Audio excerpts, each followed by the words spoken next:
नाम संजय है और प्रोफेशन से मैं इंजीनियर हूँ। मेरा सवाल एक है, ये अपना हिंदुस्तान में जो है पहले हिंदुज़म आया, बाद में बुद्धिज़्म आया, बाद में जैनिज़्म आया और लास्ट में जाके सिखिज़म आया। ये सब में कभी भी ऐसा झगड़ा लपड़ा बिपड़ा कुछ भी नहीं हुआ। इधर से जितना भी आया जैसे जूइश है, बाद में क्रिश्चियंस है, बाद में इस्लाम है, ये तीनों में 1400 साल होने के बाद भी अभी तक क्यों लड़ाई झगड़े हैं? पहला सवाल ये है।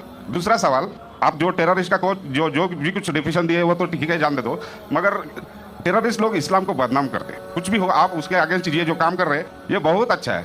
दूसरी बात, ये अभी जो इराक में वो अच्छा काम नहीं किए, कोई भी हो, मुसलमान हो, हिंदू हो, रिलीजियस प्लेसेस को ऐसा नहीं करना चाहिए। जरा बराबर से सवाल। भाई साहब ने दो सवाल पूछा है। पहला सवाल पूछा है कि हिंदुस्तान में पहले हिंदू धर्म आया, हिंदुइज्म आया, फिर बुद्धिज़्म आया, फिर जैनिज़्म आया, फिर सिखिज़्म आया, लफड़ा झगड़ा नहीं हुआ। लेकिन ये जुडाइज़म, क्रिश्चियनिटी, इस्लाम में हमेशा झगड़ा है। क्यों? आप शायद अपने मज़हब के बारे में नहीं जानते। आपने महाभारत पढ़ी? महाभारत पढ़ी आपने? पूरी महाभारत में झगड़ा ही झगड़ा है। बाकी मज़हब के नहीं, अपने आपस में।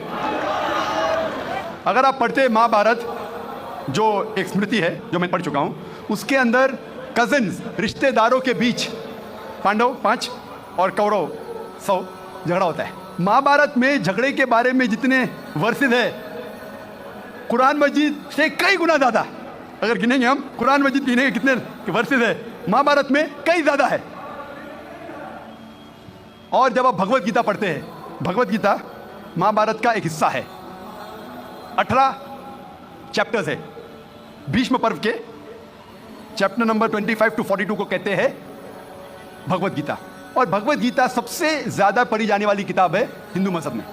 और यहाँ ये भगवत गीता श्री कृष्ण राय दे रहे, सलाह दे रहे, सजेशन दे रहे, एडवाइस दे रहे अर्जुन को। जब आप पढ़ते Bhagavad Gita chapter number 1 verse number 45-46, Arjun जंग के मैदान में अपने हथियार को ज़मीन पर रखता है और कहता है श्री कृष्ण से, मैं जंग के मैदान में निहत्था मरना पसंद करूंगा बनिस्बत अपने रिश्तेदारों से लड़ूं।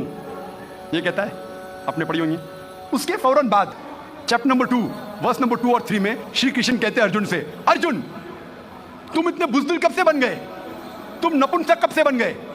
How have these impurities come in your heart? How have you become important? वो कहते हैं कि क्षत्रिय का धर्म है लड़ना।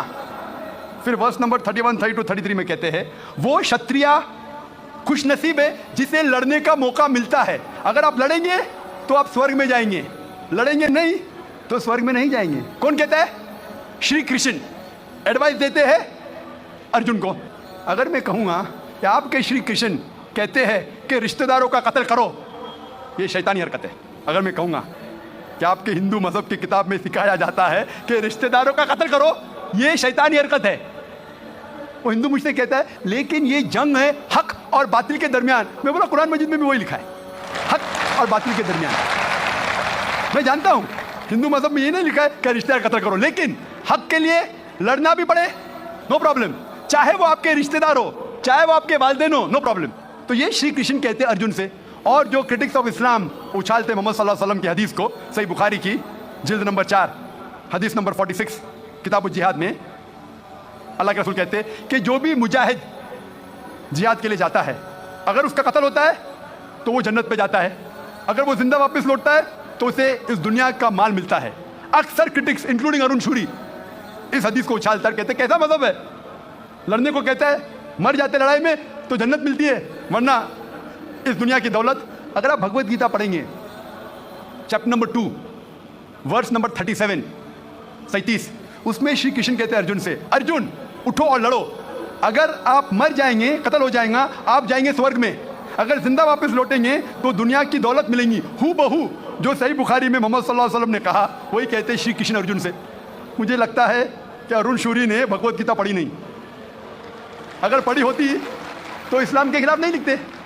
तो आपको सही जानने के लिए दोनों किताबों का मुताला करना पड़ेगा।